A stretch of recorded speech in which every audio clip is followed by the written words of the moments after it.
Thank you. Welcome to our first in a series of 4 NAMEN Speaks events in 2025.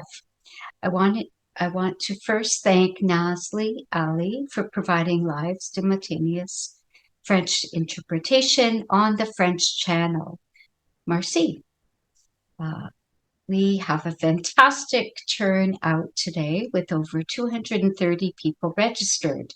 Each event will address a type of backlash against our collective efforts of ending gender-based violence and discrimination.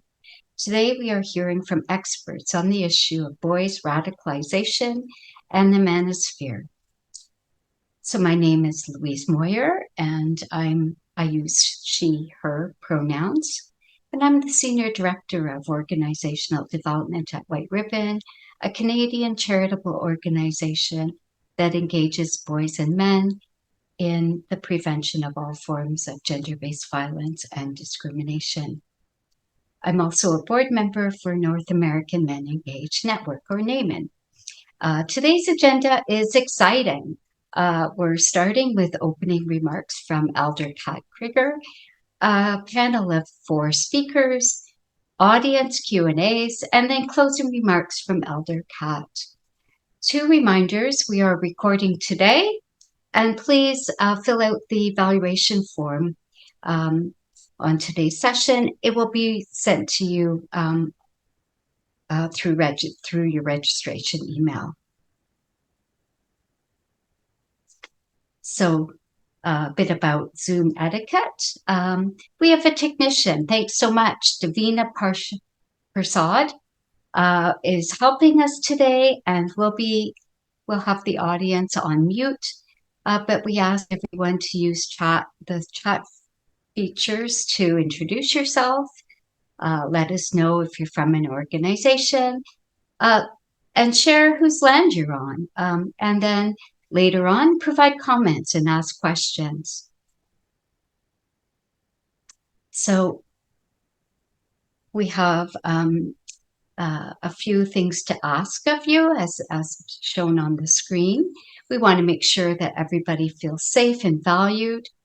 And the chat will be open for introductions, as it is right now, and closed for the presentation, and then open again for the Q&A. So hold on to those questions and let us know your questions and your thoughts later on in the presentation. Right now, your lines will be mute.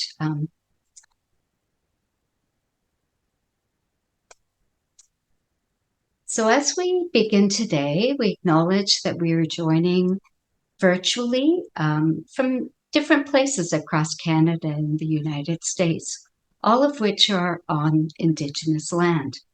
For those of us who are settlers in the audience, we are grateful for the opportunity to meet and to recognize the generations of Indigenous peoples who have cared for these lands since time immemorial. I myself come from a small town outside of Toronto, Ontario, Canada, called Whitchurch-Stouffville, and it resides on the beautiful land of the Treaty Territory of Williams Nation. It is also on the traditional territory of Anishinaabe peoples, Huron-Wendat, and the Haudenosaunee peoples. My family roots are Irish, among other European heritage, and thus you'll see why I have naturally red hair. Many, if not most of us, are settlers from our 2 countries, but we share a common value and connection. We are committed to justice and equity.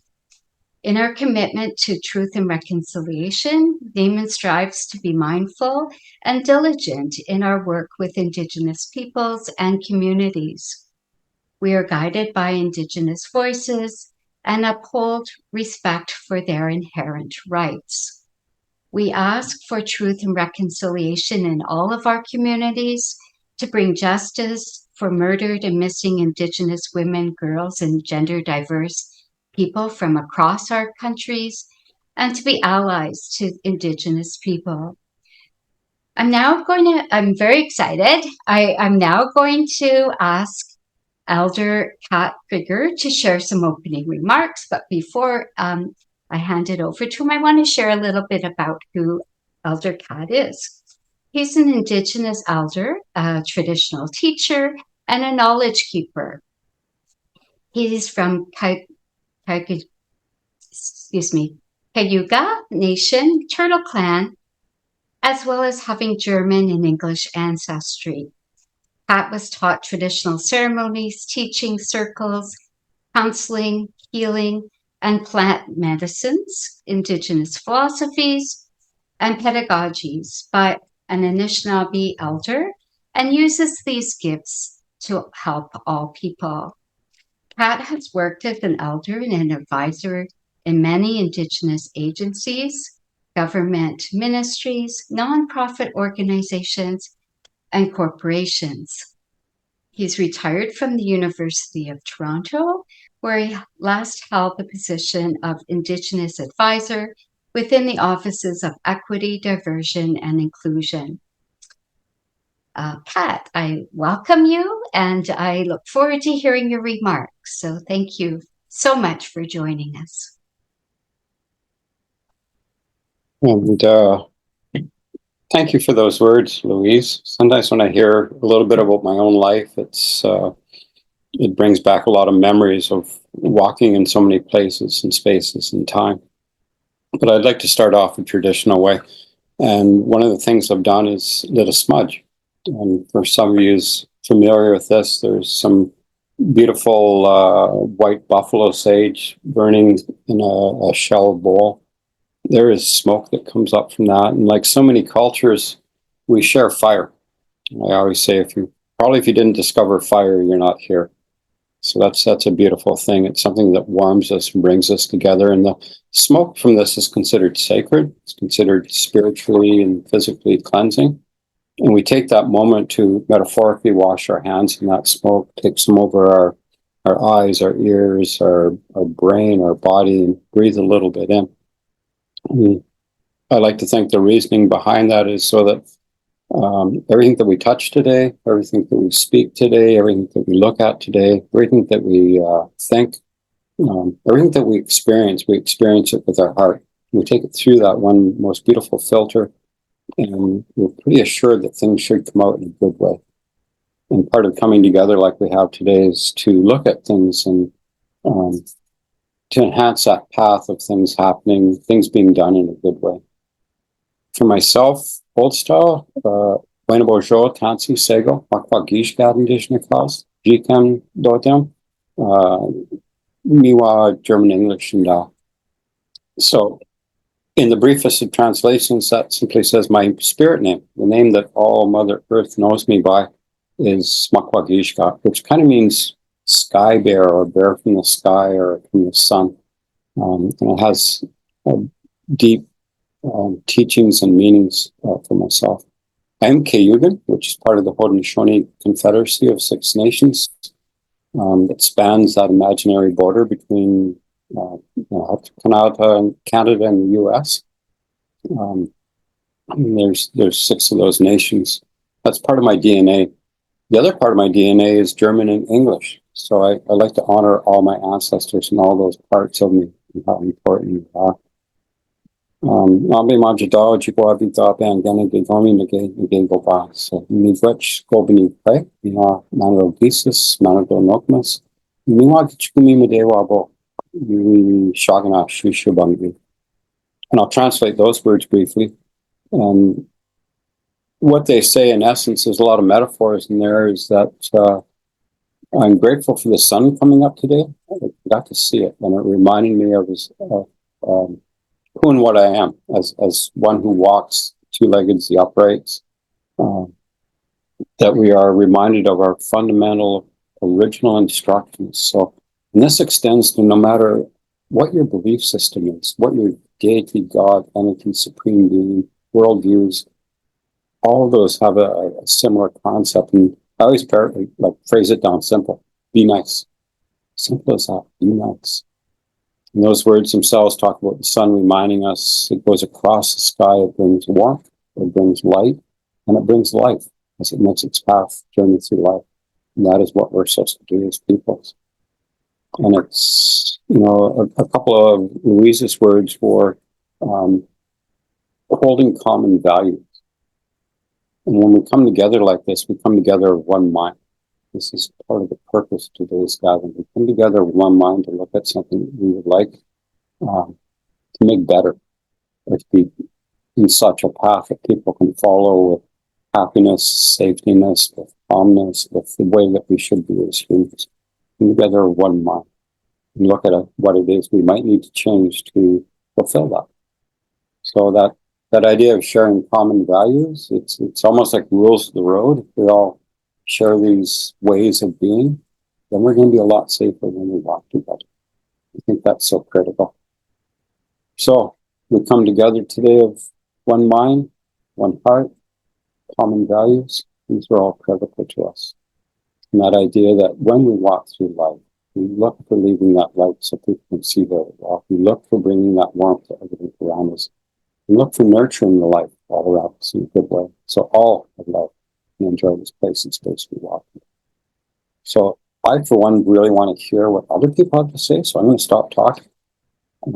Because something I learned at the university was I'm not learning anything unless I'm listening. So I would really look forward to listening to all of you today and welcome everybody to this place. And before I get there, I'm up in Brampton, Ontario in Canada. I recognize the lands, the trees, the Mississaugas of the credit, and all the nations that have walked this land. And when we say those words, I think we have physically walked these lands since the last ice walls moved back thousands and thousands and thousands of people. And we look forward to all of us walking together in a good way. So, thank you.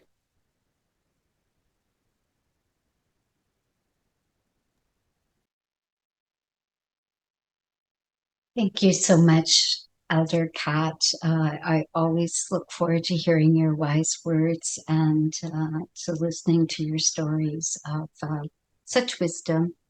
Thank you for opening today's session and in such a meaningful way. And I am happy that you're here for the whole session and that we'll get to hear you again at the closing. Now I'd like to introduce you to my colleague, Cody Ragonese, and he serves on the NAMEN board and leads the programs team at Equimundo, the Center for Masculinities and Social Justice. He works to innovate and design programs to engage men and boys to advance gender equality and men's own well-being. Over to you, Cody. Thanks a lot. Thanks, Louise. Hi, everyone. Good afternoon. Good morning for those on the West Coast. I am calling in from Washington, D.C., the traditional and ancestral land of the Anacostan people. Really happy to be here today and share this space. I'll be your moderator for today, and so we'll be going through 4 wonderful speakers throughout today. I did just want to mention, for those who are new to NAMEN, Louise had mentioned a bit before, we are a regional member of the Global Men Alliance, Men Engage Alliance, and sort of spanning across Canada and the US.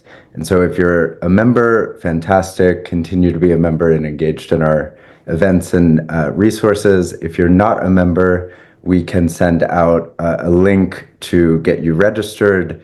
This year it's an annual fee, although this year, in the effort of really galvanizing a lot of our support around this issue of engaging men and boys, we've decided to waive that fee. So really encourage all of you to join and continue in on the conversation as we move along. And we'll share that towards the end of the webinar.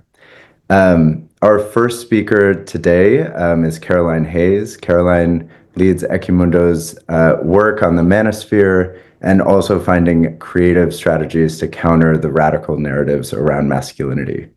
Caroline is a senior strategic initiatives officer and also the co-author of the Manosphere Rewired report, State of American Men 2023, and many other research and advocacy efforts from Equimundo. So We'll be discussing some of those today, and without further ado, over to you, Caroline.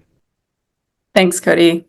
I'm just going to pull up some slides today to present for you all. If this is looking good, I'm going to go ahead and tell you a little bit about some of our research around the manosphere. How can we understand it? How can we define it or not? And some of the strategies moving ahead as far as designing some digital interventions to address some of the issues that we're seeing. So today I'll walk through a bit of an introduction about who we are and what we've done, give you a sense of how we define the manosphere and why it actually appeals to the interests and lived realities and vulnerabilities of young men. And as I mentioned, what we can do about it.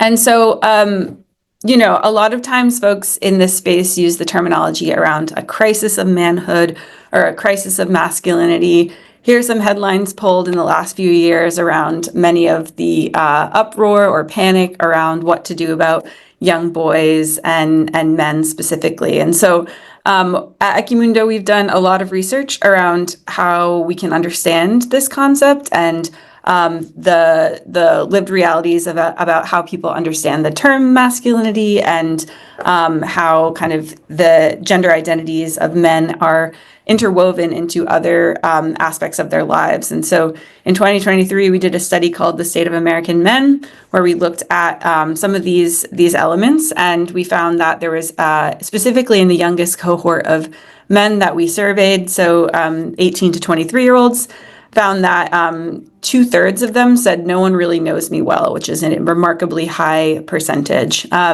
30% of young men said that they hadn't talked to anyone outside of their household in the last 2 weeks. So we saw some really concerning data around levels of isolation, loneliness, and mental health issues for many young people around the country. And that data has reared its head in other countries and contexts as well. But as we started to think about what we can do to really understand and unpack what was going on in the lives of a lot of young men, we decided to do some deep dive research. And so we actually found that as we started to map contexts around where a lot of young men were learning norms around masculinity and interacting with different institutions in their lives, a lot of the time that they were spending is in online environments. And so we've noticed there's been a well-documented decline in face-to-face socialization, and a lot of researchers and psychologists have developed frameworks to build social fitness skills in the institutions young men interact with. Many of those frameworks don't really exist within the context of where a lot of young men are spending their time. So what we did is immerse ourselves in sort of male-dominated online spaces in order to understand what was going on and the potential that we could have to create kind of the opposite impacts of some of the really negative health outcomes that we were seeing. And so here are some of the tools that and processes that we use. I'm happy to talk more about this later, but just to give you a sense of kind of what we did and the 6 specific platforms that we chose to really focus on the more mainstream spaces where many young men were spending their time. So we weren't looking at like the fully radicalized darker corners of the internet. We were looking at sort of the main platforms where men were finding information about what it means to be a man and their lives and whatnot.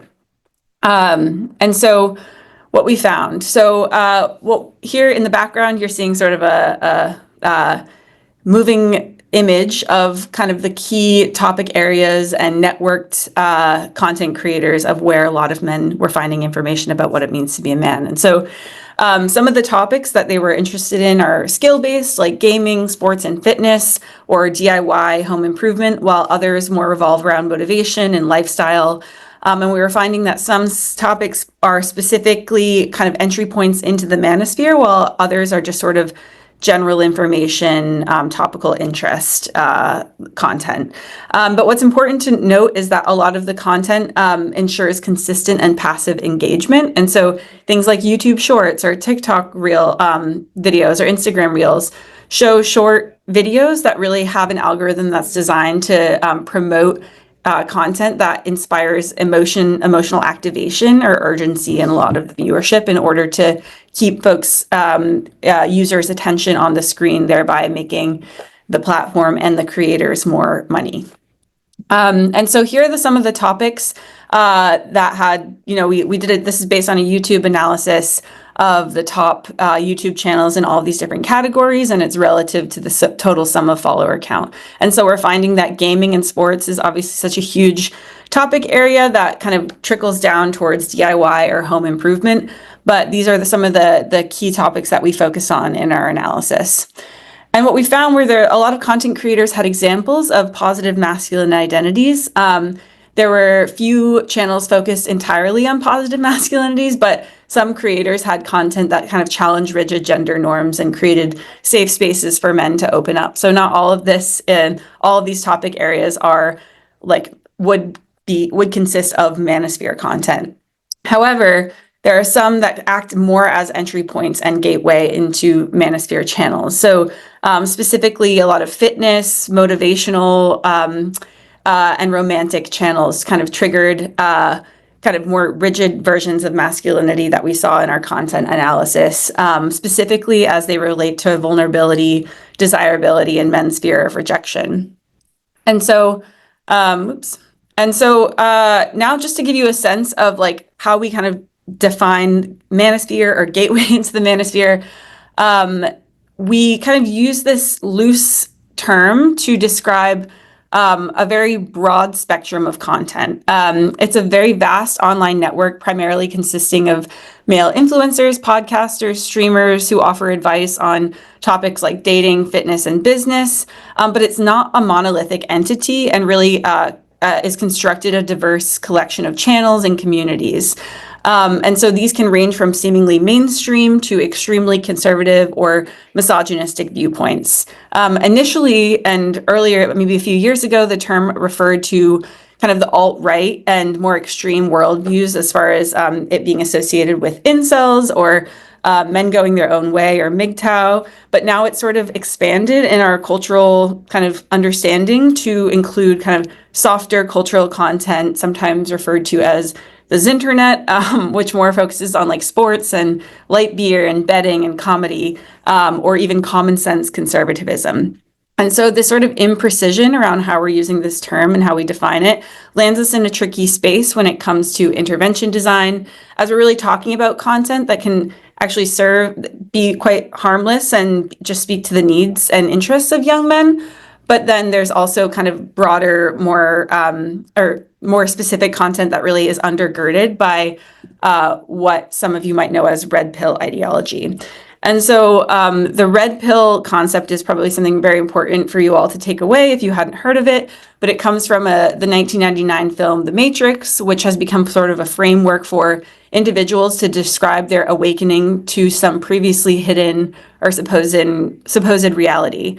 And so the red pill promise is that, women tend to be more attracted to men who display confidence, ambition, or financial stability, and they measure men by social status, attractiveness, and availability to stability. And so those learnings or teachings of red pill content creators are really important in constructing community identity within different Manosphere communities. And so here are some of the key pieces of what really works well to spread viral content and create that community identity that has led to the metastasizing of a lot of Manosphere creators and spaces. Specific leaders, there are clear role models, an ethos around guiding beliefs that are largely defensive, emotional, or oversimplified definitions of traditional masculinity. There's a shared lexicon or jargon that makes you feel like you have an in-group community. They're very accessible through the platforms that many young men are drawn to or like to spend time on. And they offer a shared emotional experience where they can express frustrations, isolation, and desire and feel valued by others. And so a lot of what works in the Manosphere is just actually emerging out of the young men's search for identity and purpose. And a lot of these creators have leveraged male pain points in digital spaces. So just to note that it really becomes appealing because there's very real vulnerabilities of young men in their lives that are capitalized and exploited on by many of these creators.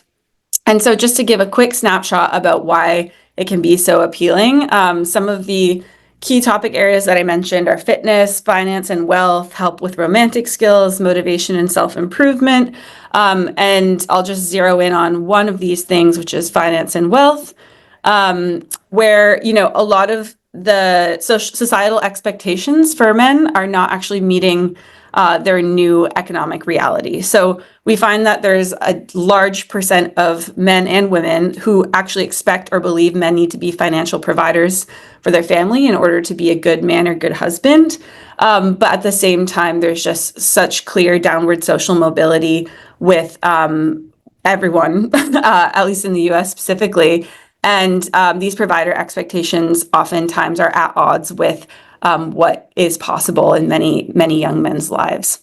And so what they're finding and searching answers for in order to measure up to those expectations is content that's emotional, leveraging men's insecurity. It's aspirational, offering role models, and it's accountable. And so it's offering a community to keep men in check. And so couple of examples of what that looks like is emotional content that leverages insecurity or constructs a compelling story that frames contemporary social changes as a direct threat of the status to young men.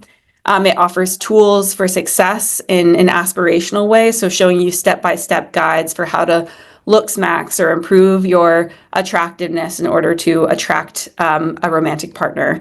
It gives directions and scripts. So it literally shows you scripts for how to get a date or how to get to construct a business plan and whatnot.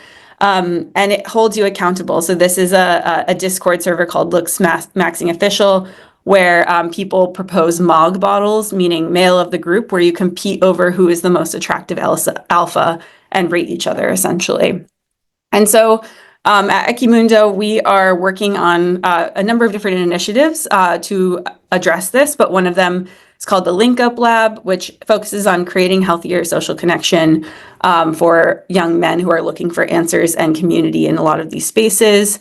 And we're doing that through a variety of strategies, but specifically the approach is really to so capture the attention and where men's are spending time online, tap into connect with the digital leaders and community creators in these spaces and redesign the environments that they're interacting with to promote healthy relationship skills and positive health. And so I will leave you all here and happy to answer questions as we move along. Thank you so much, Caroline. Really appreciate you going over that work and sort of centering us in that foundational knowledge of what is the Manosphere and sort of what we can expect to do about it. So thank you very much. Our next speaker is Annie Ohana, who is the Indigenous Department Head at LA Matheson Secondary in Surrey, British Columbia, and is the top 10 Global Prize finalist. As an educator, Annie is on the front row of the impacts of the Manosphere on boys and young men, and today she'll be talking about her experience and provide some insights on the reality of boys the realities boys are facing in Canada. So over to you, Annie. Thank you so much. Thank you so much, everybody. Hello, I'm on the West Coast, so a little bit of an earlier morning for me. Not too early, so not too bad at all. Thank you so much for that first presentation. That data is fascinating, and I want to go deeper into it. I want to kind of reread those slides very carefully to get a sense of exactly what you've seen through your research. So yes, I'm coming to you directly, actually, from my classroom, from my school at LA Matheson Secondary. And do we have some slides that I can bring up, or is that on me to do that? Perhaps it's on me. Okay, I need a second to do that. My apologies. Let me make sure I have the right. Might need to go off screen for a second. My apologies.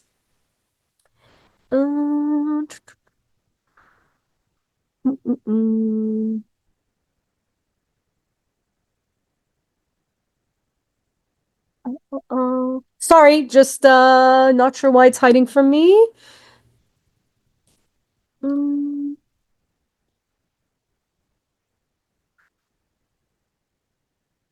Oh gosh. Okay. Why is it not showing up? Annie, the other option is maybe we can go to the next speaker and come back to you? Sure. Is that possible? My apologies. I don't know why. I might All have good. shut everything, and now it's not showing up. Yes, if you can do that, that'd be great. For sure. Absolutely. So with that, we'll go to Maureen.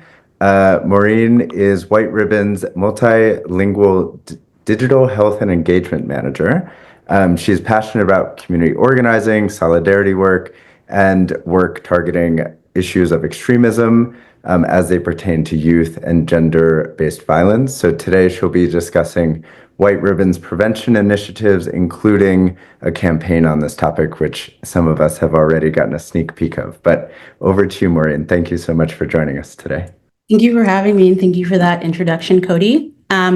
So my name is Maureen. I am originally from Louise territory, northwestern New Brunswick, and I'm currently based on Tiohtià:ke, the island of Montreal, and I'm an engagement manager at White Ribbon. Just to say also, I'm able to answer questions in French or in English at the end of this presentation. So if you have any, please feel free to do them in the language of your choice. I'm here to present our presentation addressing misogynist radicalization and manosphere ideologies through education and research.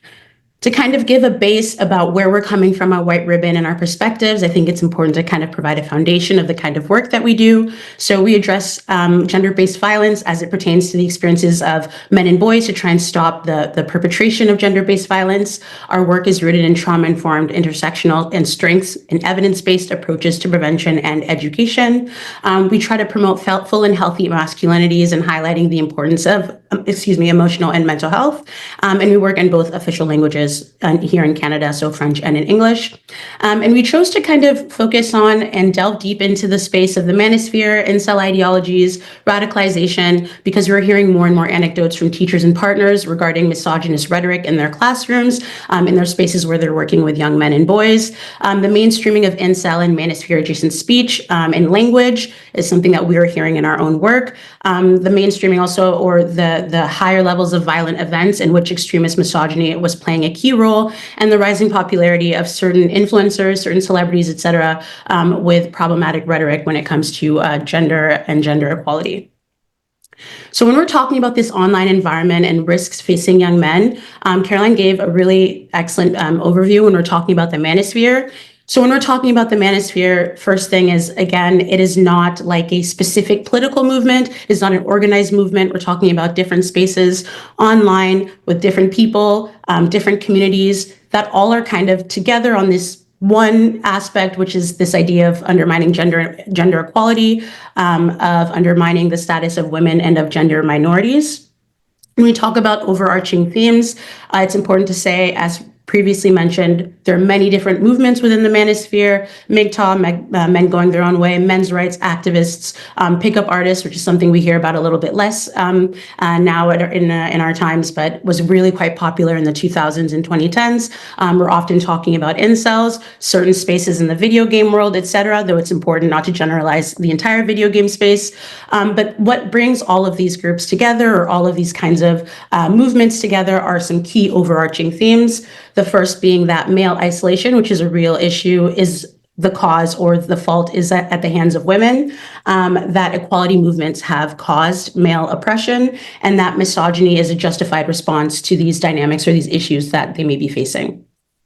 And now when we're talking about these spaces of radicalization, it's important to say that there are kind of these spaces of the dark web or whatever where these things are happening. That's true, but it's more important to realize that they're also happening in very mainstream environments. So platforms that I use every day, YouTube, Instagram, etc., Facebook, Twitch, TikTok, all of these places that are very kind of banal, or not necessarily banal, but that are very key parts of all of our lives, are where this radicalization is happening.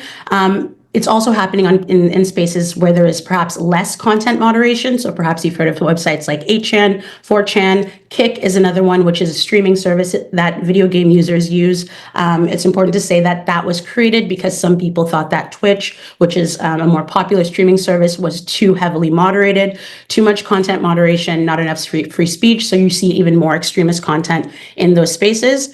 So again, it's not happening in these necessarily deep, dark spaces on the internet. They're happening in these mainstream areas, which makes it all the more pernicious.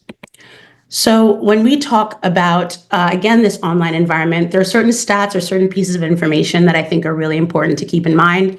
So research has found that online communities that promote extremism are directly linked to real violence. Research shows that men and boys who even begin in milder spaces of sexism can end up in forums that blame women and girls for their issues and or promote different forms of gender-based violence. 75% of those engaging with online ideologically motivated violent extremism are boys and men. And then this statistic, which I think really ties well back to the presentation just given by Caroline, 48% of young men say their online lives are more rewarding than their offline ones. So that's almost 50% of men who are saying, you know, holistically, there is some problem that they're facing in relationship to isolation, et cetera. 48% is quite a high number.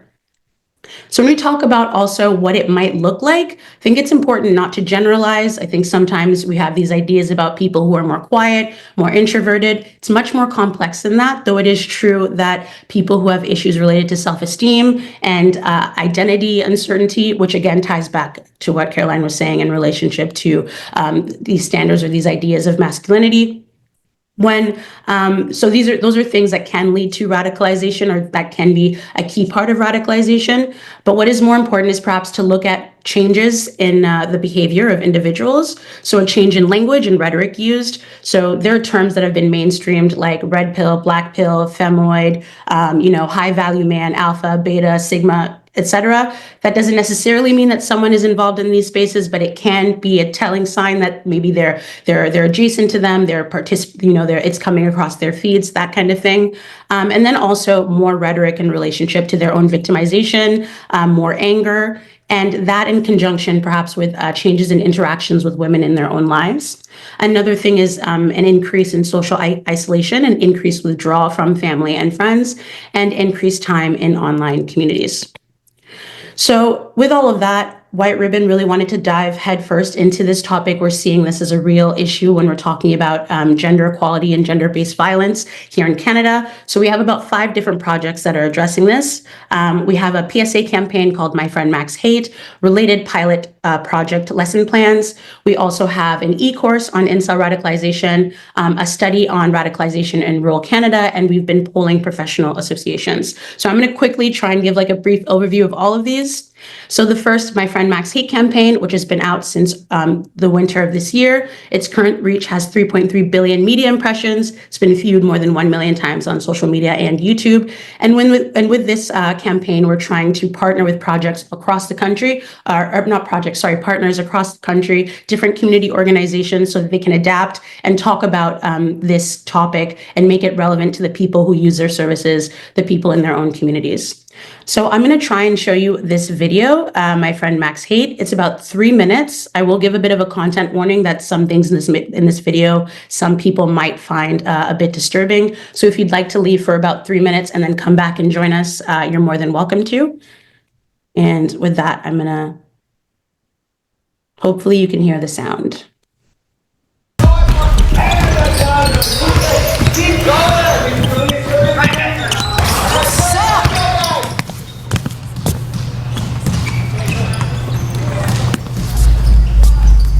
Made some leftovers, okay? I know you had a bad day. Can we talk about it tomorrow? Yeah? Sorry, I have to go. I love you, okay? Love you too. You'll be good? Okay? Love you.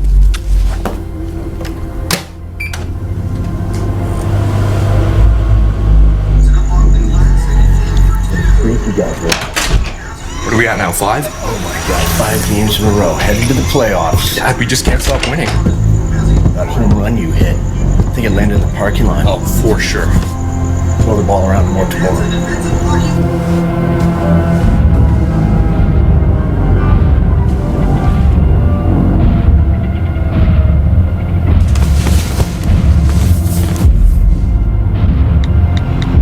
The world is yours. Stop waiting for permission. You're either a predator or prey. Be a predator. What the? Quit feeling and start lifting. If your will isn't in you, it's simply because you're a loser. We need strong men now, more than ever. Shiloh, phone. Has been stolen from you. Loser. Shut up, you're the loser.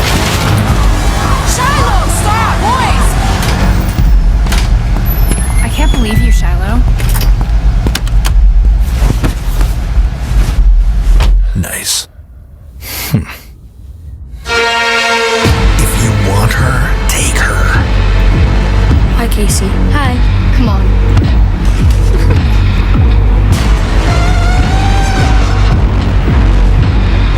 Yes. Post it. Come on, you're strong or you're nothing.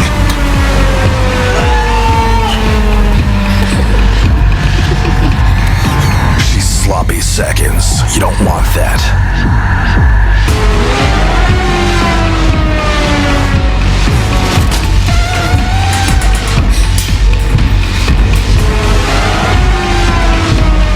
We are at war. You know I don't like you watching these videos. I don't care. Shiloh. You are a warrior. Stop it. Give it to her. Her body has no choice. You ruined everything! Slap her! Choke her! Shut up, bitch!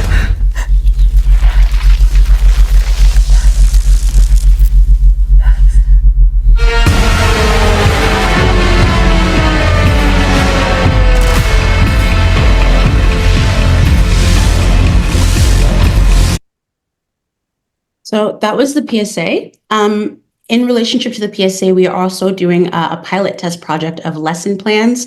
These lesson plans are going to be in conjunction with upcoming speaker Annie Ohana, as well as a third-party evaluator, Dr. Ian DeGear. So we're partnering with 15 educators from across the country, from both Francophone and Anglophone areas, and we're going to be pilot testing these within the next school year of 2025-2026.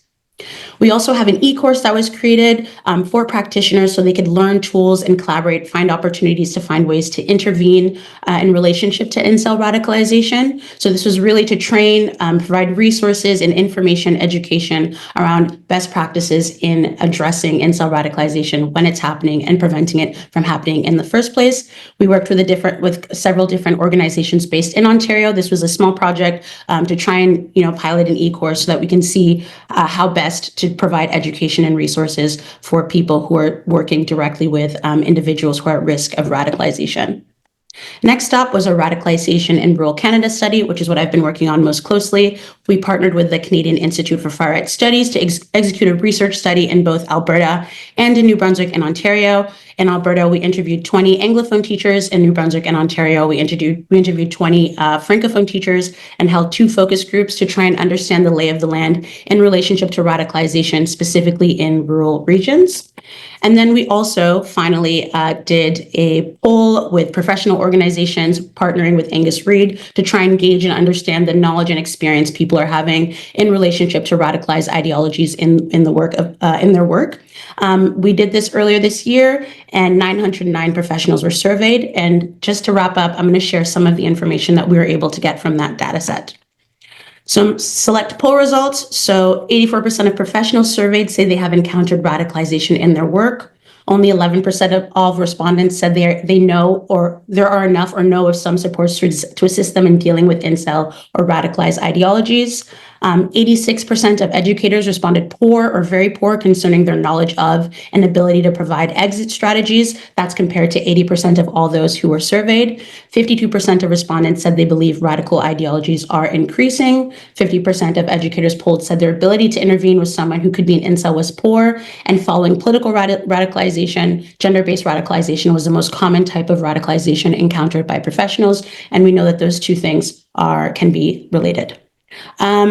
Next, some other select poll results. The 3 most difficult aspects in addressing incel ideologies: overcoming resistance to help and intervention from the person of concern, addressing unhealthy beliefs, building trust and rapport with the individual who needs intervention, preventative education topics that they saw as a priority, debunking myths around unhealthy masculine beliefs, normalizing men seeking out help and support without stigma, promoting healthy beliefs around gender equality and consent. And the preferred way of receiving this kind of training was in-person workshops, toolkits for engaging individuals with extremist beliefs, and training materials in the forms of e-course, webinars, and online forums. So that's just a brief overview of the work that we're doing at White Ribbon. If you'd like to know more, please contact us at www.whiteribbon.ca. Please also feel free to email me, Adegbidi@whiteribbon.ca. And with that, thank you so much. And I pass the floor back to you, Cody. Awesome. Thank you so much, Maureen. And I have the unfortunate honor of speeding up these presentations. There's so much rich information. So thank you so much for really packing in so just the PSA I saw in the chat, it still gives people chills no matter how many times they've watched it. So just real big congrats to you all at White Ribbon for such an impactful campaign. Annie, I think I see your slides. So I think I'm going to hand it over to you and take it from here. Thanks so much. Yeah, my apologies. I'd erased everything before the meeting, and so I had to re-download the whole thing. And I got your message on speeding up, so I'll do my best with that. Hello, everybody. I'm coming to you from the Coast Salish territories, specifically the Kwantlen, Kéti, Semiahmoo, and Kakite nations. It's actually Indigenous Rising Week at our school. It's an event that I plan every year, and the goal to that positive mentorship through identity that raises all voices of all genders, including Two-Spirit peoples. So I come with you with all those well wishes and the idea of what my presentation will be about. Perfect timing in a way. Perhaps it was meant to be that I went next in terms of how we take this on and what I'm seeing at the classroom level. So as you see there, I'm not a zero-sum game. Or I'm not zero sum. And probably a lot of you are aware of what that means, but I can give the briefest of definitions. Basically meaning that we're seeing a lot of narratives, whether it's the media, whether it's on school sites, whether it's politically, across all facets of life, where it seems to be that we are pitting genders against each other, that we are pitting the idea of what it means to be successful, and that you are either successful or you are a failure. You are a man or you are a woman, and with that comes privileges and power that in no way, shape, or form can be shared. Where masculinity and femininity are wholesale different things, and somehow, some way can never find themselves within the same individual. And I wholly reject that notion. And when we see it in schools, where we're seeing this very divisive kind of rhetoric that plays out through peer pressure, through all kinds of messaging, as was very, very clearly laid out in the previous presentations. I do think as an educator and as anybody who takes on that role of educating, right? That is a verb, it's an action. You don't need a license necessarily to do that work. We are all educators in some way, shape, or form, that we have to fight back against this idea that anyone is zero sum, or that someone's experience is zero sum. And we have to create systems or transform systems so that we don't teach that way. We don't promote ideals of whether that's masculinity or whatever it might be in that way. And that's what I feel is at the crux of a lot of these issues. One thing that I do see is that our kids are part of that Google reality. They're part of the AI reality. It is very easy for them when they have questions to seek out answers in the easiest way possible. And so in the way that, marketing is framed, certain influencers that take on their work, they are there to provide the quote easiest of answers. And we see this shortcut. I see it every day in classrooms. And it's hard, it's a hard one to tackle because we all see that sense of ease in using those technologies and in using those shortcuts, as it were. If you're a little bit older, you might not have had access to those shortcuts when you were in your teen years. And so now that it's here, how to manage that can be difficult because you will have kids that say, well, but there's an easier way. But I think we all can see that the easy way doesn't always provide you with the answers that are the best or that are meaningful or that actually are positive builders. So our kids have questions. And so, sorry, I have eyesight issues, so I need to get a little bit closer here. When we see boys that feel that sense of powerlessness, that's a question they want answered. Who's to blame? Why am I powerless? Why is my specific multifaceted identity being treated that way? Or why are older men complaining about certain things, right? Why are socioeconomics the way they are? So, it's kind of easy to go down that route. Quick 10-second story. I take you back to September 20th, 2023, where across Canada, there was the 1 million March for Children, as they called it. And right here in Surrey, BC, or on the unceded lands, the Kwantlen, Kéti, Semiahmoo peoples, we had several thousand individuals, to include several hundred students, many male students, walk out on their schools and take on a very vitriolic, very damaging, very harmful protest, where they shouted at teachers like myself about all things. We have the SOGI, which is sexual orientation, gender identity resources. So basically, a lot of homophobia, queerphobia, and transphobia. And wouldn't you know it, that on those front lines of those protests, the amount of young men, people that I teach, people that a lot of educators teach, were screaming these easy answers. Were screaming certain influencers' names.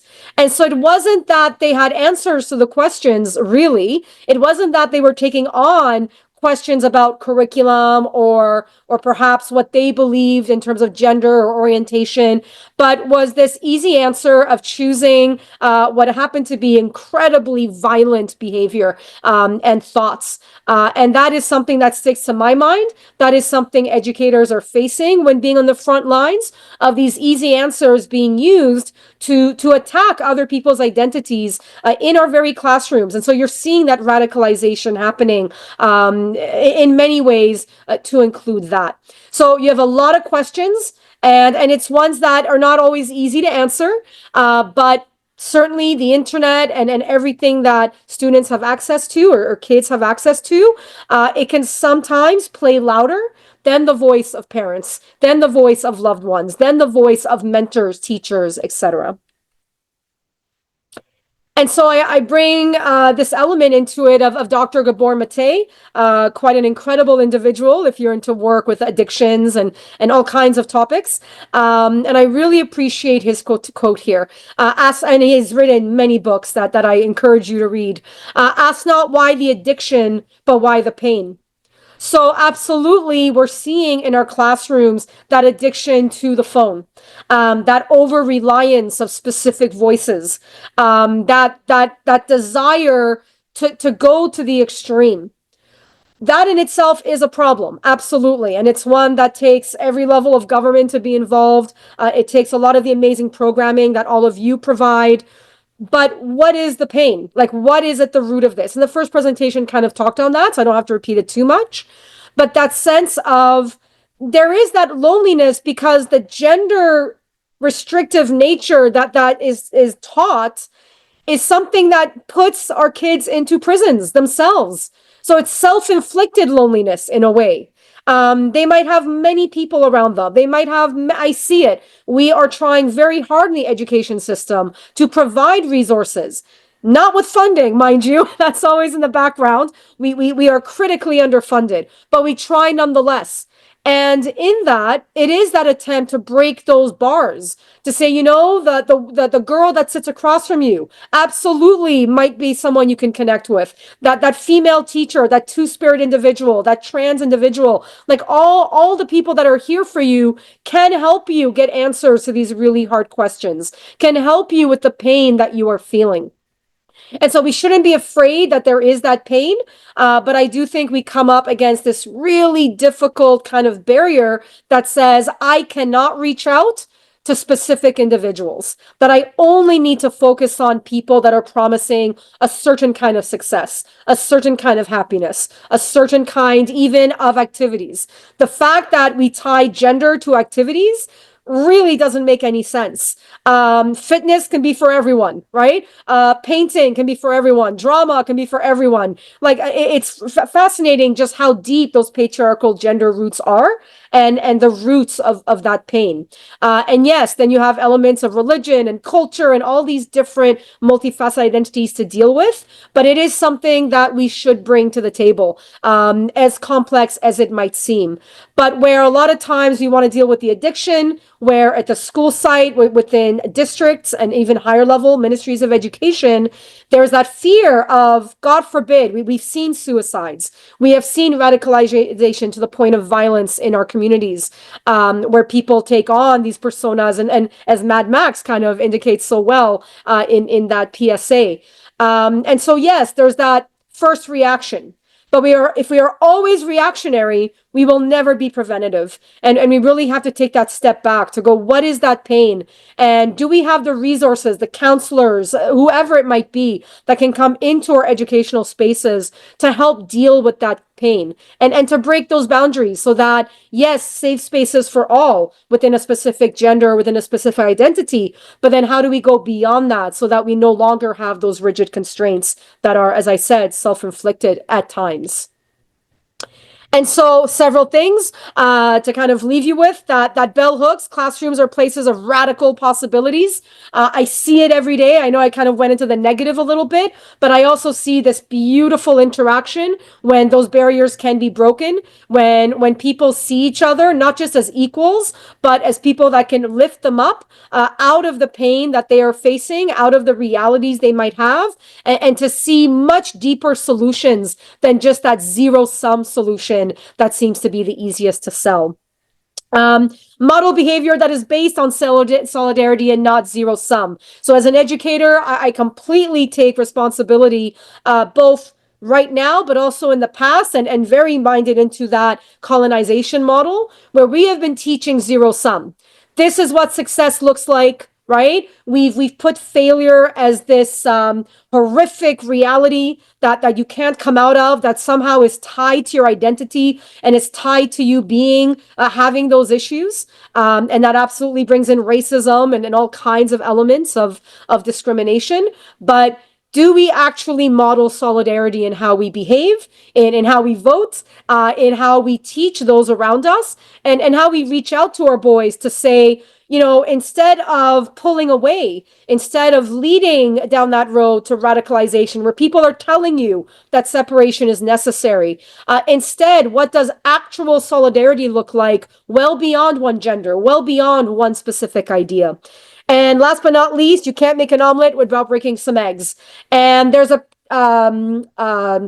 trepidation towards this work at times. But if we bring up this, if we bring up that, I hear it from kids all the time. Wow, Miss Ohana, we get to talk about this? I'm not going to say any names. Yes, we are. Because I want to hear from you. I actually want kids to be able to engage in those worlds without that isolation that tends to happen within their phones. I want there to be adults in the room that can then speak to things. And I want to build that safety level and that comfortability level to the point where we can start to have those really hard conversations. We can take on types of discussions that we might be vehemently, disagreeing with, but without actually, breaking those eggs and making sure that it is part of that discussion. I think we're never really going to reach to as many youth as possible, as many boys as possible, because they're going to operate in the shadows. And we need to shed light on all those shadows, because any shadow that's left, that's where the radical elements will be. The wrong type of radical elements, that's where kids who still don't have the answers will go to. And so we want to make sure to even bring people in, right? It's also that idea that if we see youth going down that path, how do we bring them back?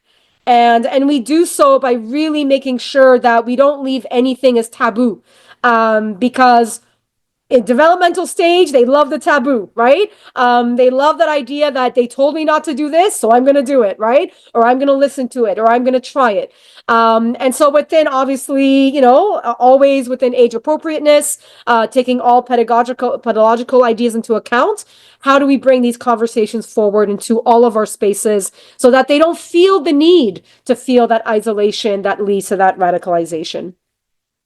And if there's any questions, you can contact me. I am very happy to be working with all these teachers where we've just gotten underway early days, but I'm really hopeful to have some great lesson plans prepared, a lot of feedback, and that we're going to be seeing this piloted across Canada in the next school year. So thank you very much. Awesome. Thank you so much, Annie. Great to hear your perspective from an educator as well. That's so important to hear. So thanks for joining us today. The last speaker we have today is Dr. Saed Hill, who's a counseling psychologist and independent consultant specializing on healthy masculinities, violence prevention, and wellness.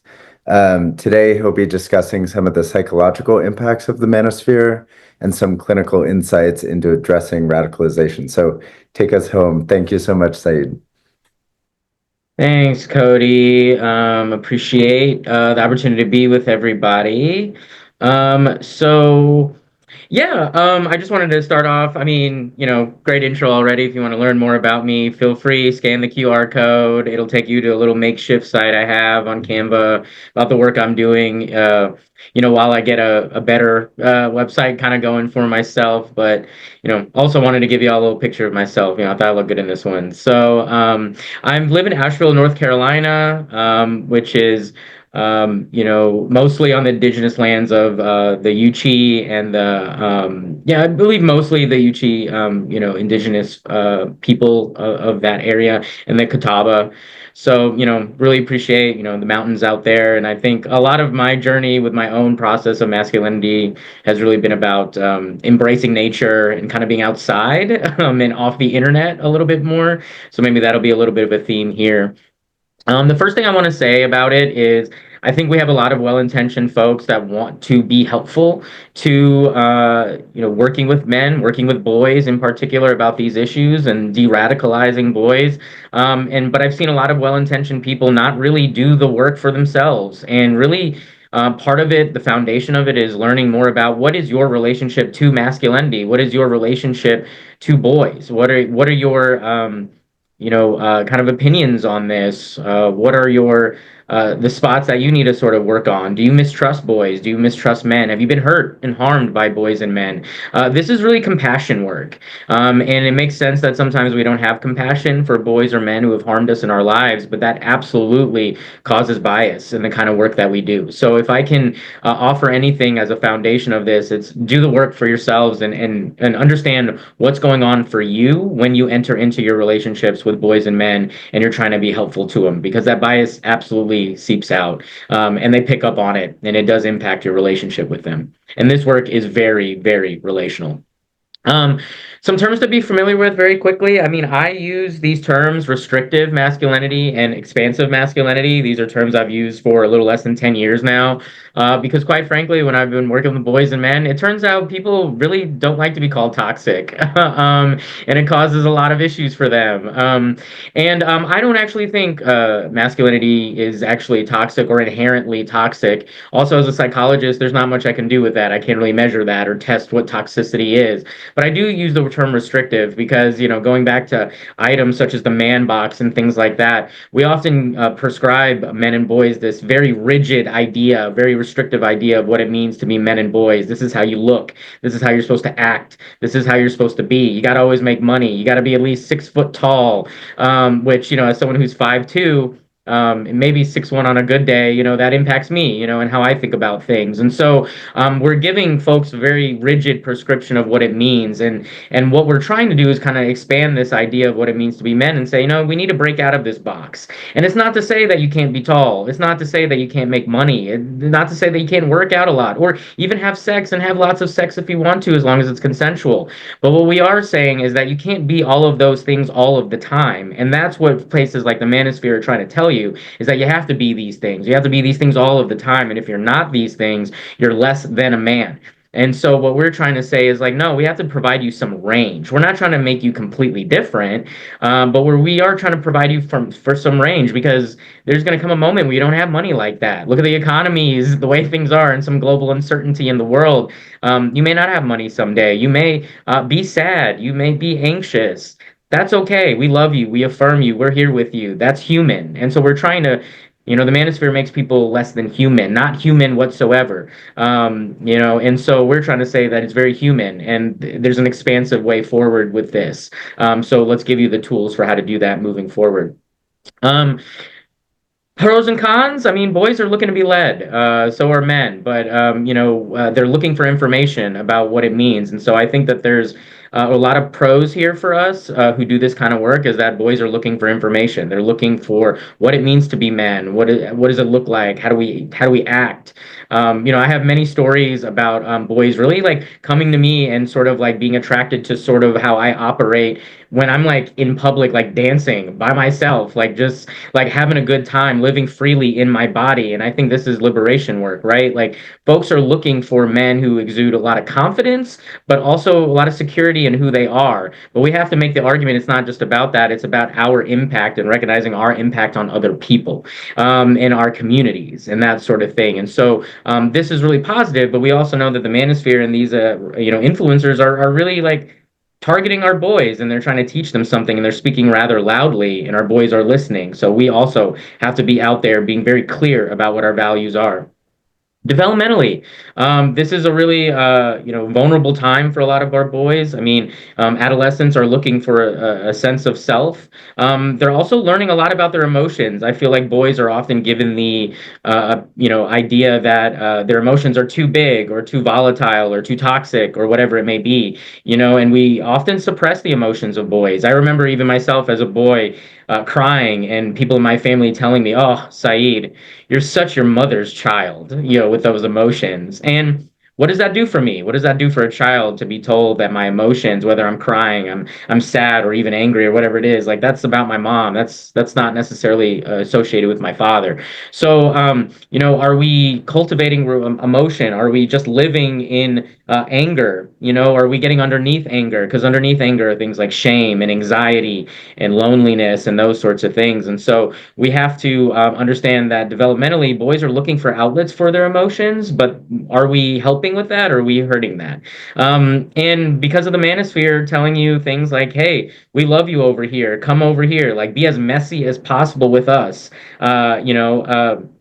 I feel like that causes a lot of incentive because boys, want to be known. They want to be in communities with each other. And so if they're getting validation from a particular group with specific restrictive opinions, that creates a validation loop where they're going to keep acting like that and push themselves further into those loops to get that kind of validation.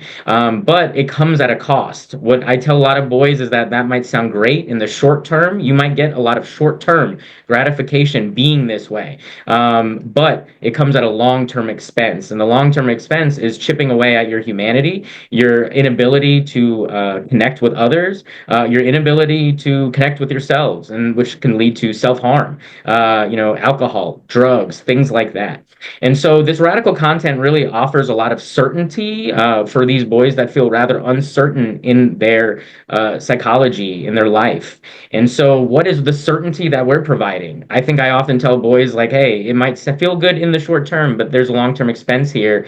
And I am certain about that because I've seen it, and I can provide examples, not just for myself, but other men in my life. And so I think we have to not be afraid of talking about ourselves, be very relational with our boys in our life. They want to be known, but they also want to know how to allow themselves to be known. How can we teach them to do that if we're not being known to them? We have to put ourselves vulnerably with them, because this is the kind of messages that they're getting. Like, "Hey, you're looking for belonging? Hey, we'll tell you the truth about what's going on. No one else gets it, but no one else gets you. We get you," right? I used to do a lot of gang initiation and gang affiliation research, and this is gang stuff. This is like tells you like, "Hey, come see us. You only have to like maybe hurt people, but we'll give you a space with us," right? Like, but again, that chips away at your humanity. There's a long-term price to pay for that.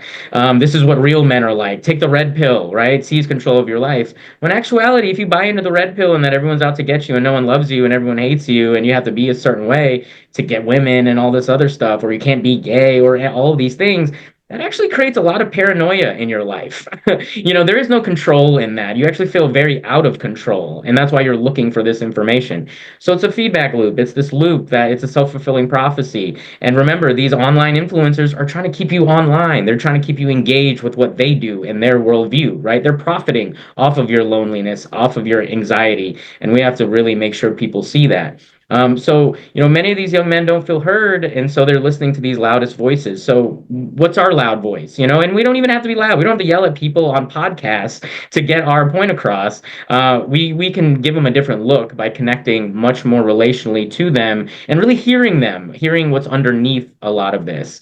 A lot of my colleagues have already talked about these sorts of things, so I don't have to get too far into it. But there's emotional impact here. I also divide it into cognitive and social impact. And so when you're, down this rabbit hole of the manosphere, like you're learning to really be mistrustful, not of just women, which we talk often about, but you're learning to mistrust other men as well, other boys. It impacts your ability to connect to other men because now in the manosphere everything is hierarchical, and if you don't reach that hierarchy, then you have to know your place at the bottom of that hierarchy and accept that. And so that impacts your ability to connect to other people in your life, right? So again, trying to show them that, hey, like, you think this is freedom to do what you want, but actually this is keeping you restrictive, this is keeping you in a box.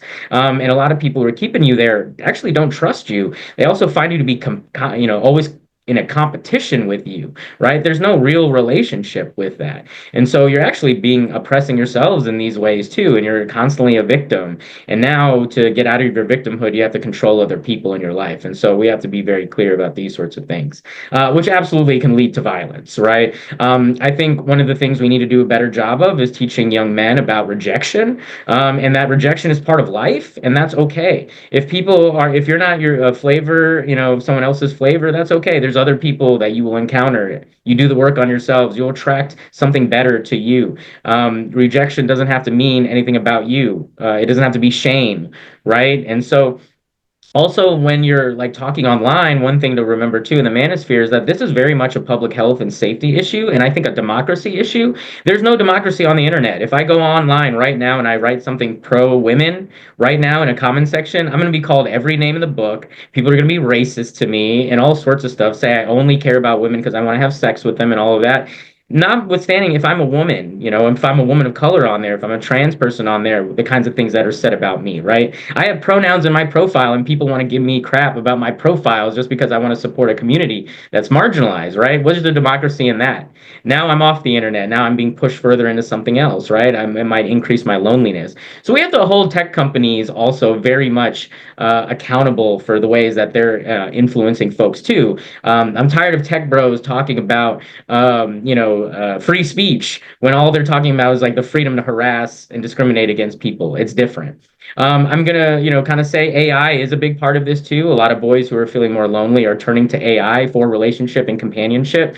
This young man, his name is Sewell, who was in Florida, who, remember, AI isn't about like trying to necessarily help you be more social and understand things. It might just reflect back to you your feelings. So this young man talked about being suicidal, and his AI girlfriend actually ended up encouraging, to a certain degree, his own suicide instead of trying to get him out of it. So if AI is going to exist, which it will, can we use it pro-socially? Can we use it differently? We absolutely need to kind of do that as well. So I encourage people to look into this. And I do some work with the tech company called NTAB, ENDTAB, NTAB, with my colleague Adam Dodge, where we talk a lot about the radicalization of boys and how boys and men are using AI and relationships, and we need to talk about that a little bit more.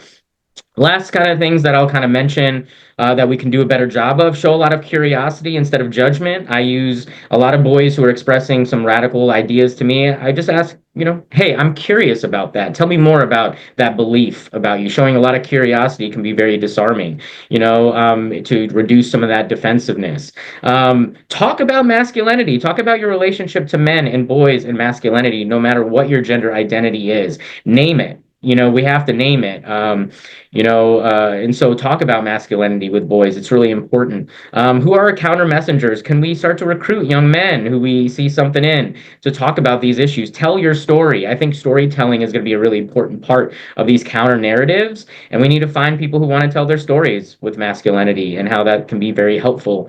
And lastly, I say study the game tapes, and what I mean by that, I'll literally pull up Andrew Tate, content with my boys and my young men. I'll pull up, Matt Cardone or Nick Cardone, or I'll pull up Charlie Kirk. I'll pull up these folks because they're listening to them anyway. They're out there, so I'm going to use them, and I'm going to talk about what I'm hearing. Let's talk about what you're hearing in it, right? And really point out the flaws, point out the issues, and use yourself as that example of how this doesn't work, right? Because, and like I say here, they're getting a very restrictive version of this stuff online. So we have to give them, what does it look like to be rather expansive in our ideology? And then there's some information from me for folks too. So I tried to fly through it as quickly as I could, but we're here. So feel free to connect to me after this. Thank you. Thank you very, very much. Yeah, I feel like I could listen to everyone who spoke today for an hour.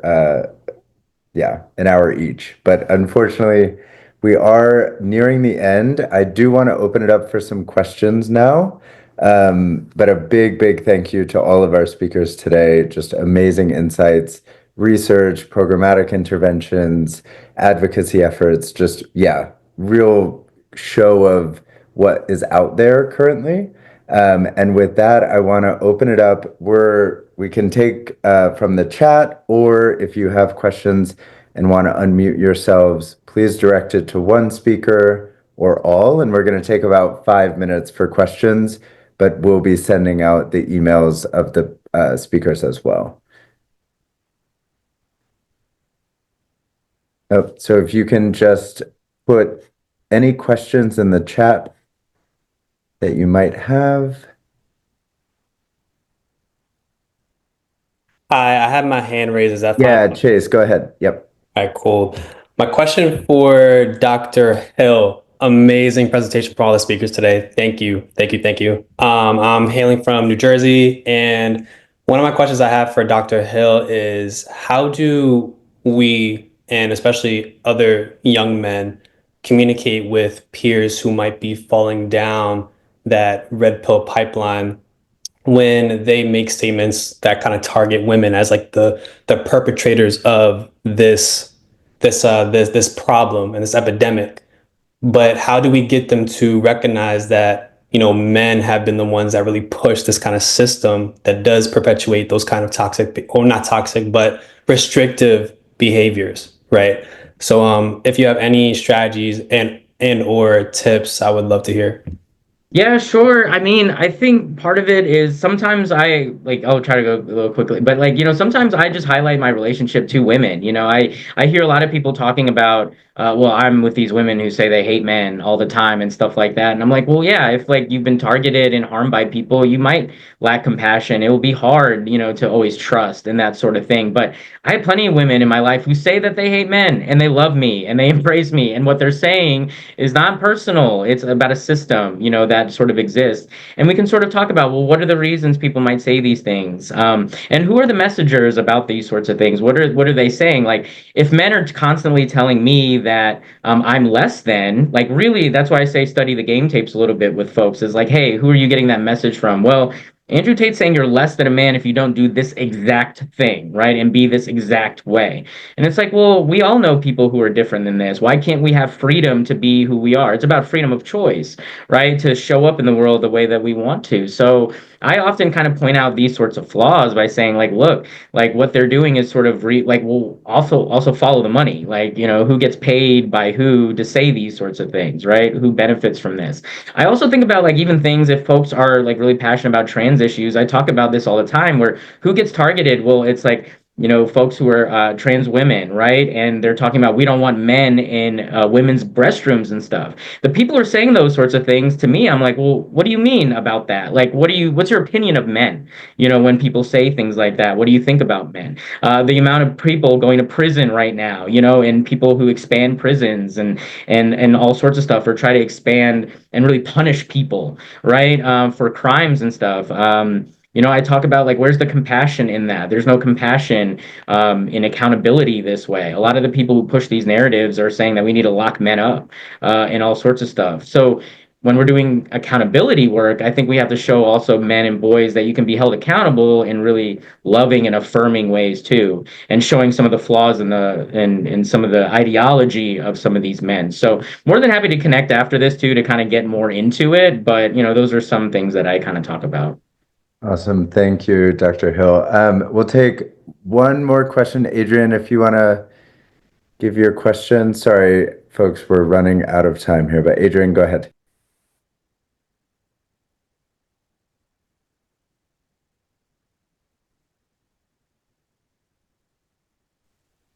There we go. Hi, everyone. Aryan, he, him pronouns. Thank you for everyone for the amazing talks. Sorry, I'm hearing echoes as well.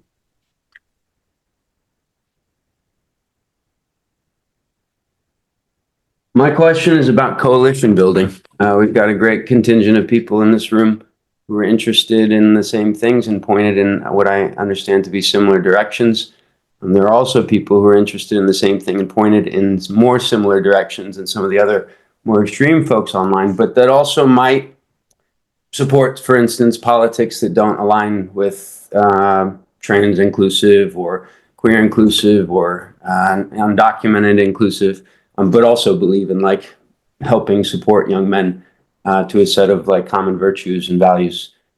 How do you all navigate those dynamics and aligning with folks and finding out who our teammates are and I mean, not to like binarize it into teammates or not teammates, but yeah, curious about your thoughts.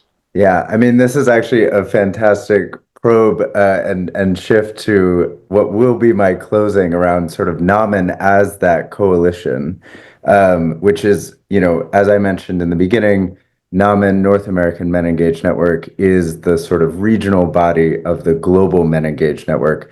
And so I think one way that we as NAMEN really do sort of associate ourselves with a set of partners and coalition build is based on some principles, some core principles for members as they're signing on to this coalition, to this network, making sure that there's some alignment there. And then obviously as conversations continue, right?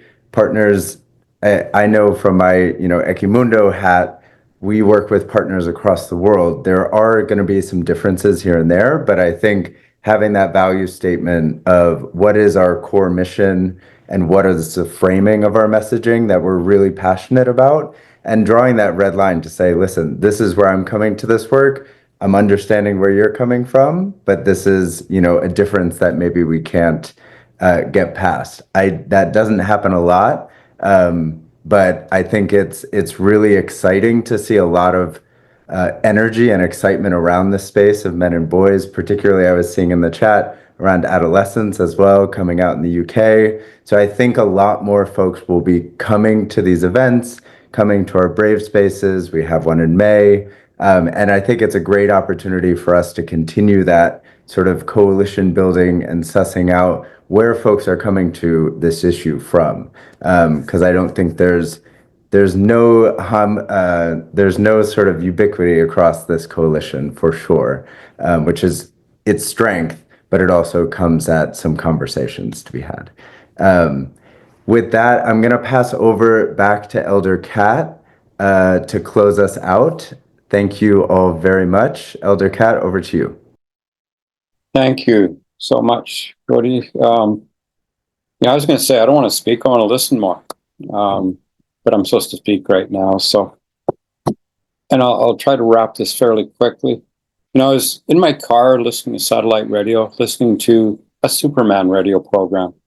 And skip the idea that it was Superman, just this was the 1940s.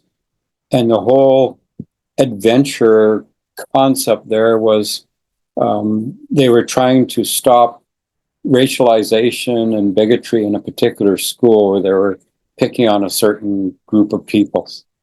And that was the 1940s. Flash forward, I don't know how many years that is. Somebody do the math. To today, we're still doing the same thing.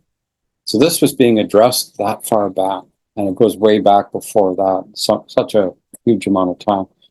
For myself, the idea of gender-based violence and stuff, if I look at some of the original teachings or just the reality of being a human, I owe my life, my physical creation to a woman, my mother. She brought me into this world. So I wouldn't be here without her.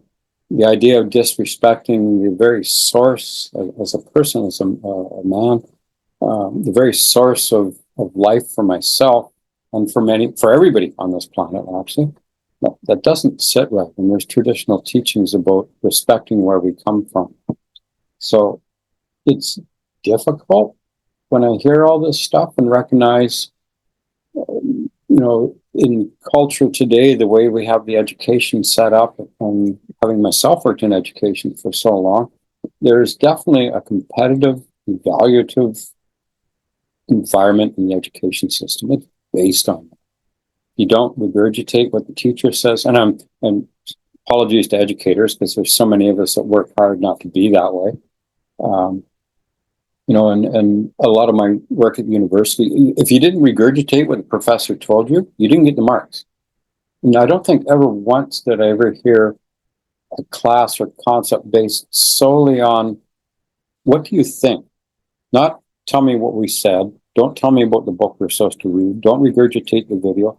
But what do you think about all this in your heart, in your soul, and your way of being? And we need to bring that in more. I developed a whole class course around that, and the fourth year students were confused. They were like, what do you mean, what do I think? So I think we need more of that. And, words kept coming up from the different speakers that were so amazing, and what are we escaping from? What are those young men escaping from, and what are they escaping to? Both sound like a negative to me, but we need to give them somewhere to land. Within that, the idea of braiding into education, old style education for most cultures was there's a philosophical, a spiritual, and a foundational component to what you're leaving that allowed you to survive in an environment. And you had to know that. That was a kind of a given. We need to braid that back into our fundamental education system. And many of us are doing that. Awesome. Really awesome. I started doing some work with the Peel Regional Police in the area that I'm in, with as an advisor, as part of it in victim services and human trafficking, with hearing what the Vice Squad is doing, hearing the age that some of these things are happening at. And, part of me thinks, and I've said this before, I think even with White Ribbon, where we're not born that way. We're not born racist, bigoted, prejudiced, violent. Somebody has to teach us that. And that concept that there's an education system out there, and I don't mean the typical one that we're part of, but there's a whole education system devoted to teaching that to young people, young men, young women, young they, them, however you look at it. That creeps me out. And part of me too is, part of that prime question, what are you thinking? What do you think? Let's just look at what somebody is thinking and at least find a spot in that circle around each and every one of us to address that. So, there's a strength when we reach out to each other. People are saying, oh, you can contact me here or contact me there. Awesome. Excellent. Sadie, the last thing you were saying was you can reach me at. There is an onus on the rest of us to reach out to one another, to build that massive circle, to build that strength, build something that is so huge that it can't help but step or push aside the things that we don't want there. And I say carefully what we don't want, because we have to be careful, of course. Years back, 50 years ago, what people didn't want was what we're now saying is and should be part of what we are as a society. We have to look carefully at that. There is strength together, and I'll leave you with the idea of starting that smudge at the beginning when I lit some sage and I let that smoke come up and talked about it being that thing that we look at everything through our heart. Think with our heart, speak with our heart, look at things with our heart, touch things with our heart, let them to go through that. And that sage, that spirit, I also like to say, it doesn't know bandwidth, it doesn't know internet, it doesn't know, if you lose power on your street, it reaches out like any spiritual strength, anything like that. It doesn't know that. So I jokingly say sometimes, have sage, we'll travel. I can be anywhere. And it is so important, I think, and I see Cody. Usually my wife's here poking me saying, shut up. I come from a matrilineal society where there is embedded respect for women. So I should do that. But I guess the last thing I'll say is, yes, reach out. Don't be afraid to reach out to me, to one another. If we pull together like that, we're going somewhere. So, Miigwech, Malgoa, Masi Cho, thank you, merci. However you want to hear it, take it into your heart. Thank you so much, Elder Cat. And thank you all for sticking a few minutes after the scheduled webinar, but really appreciate your contributions. I know there were a bunch of questions in the chat. Hopefully we can get to those in the goodie bag that we'll send out after the webinar with the presentations, the recording, as well as the emails for the speakers, so you can reach out afterwards. But thank you all so much. Really appreciate this and hope to see you in May. Have a good afternoon.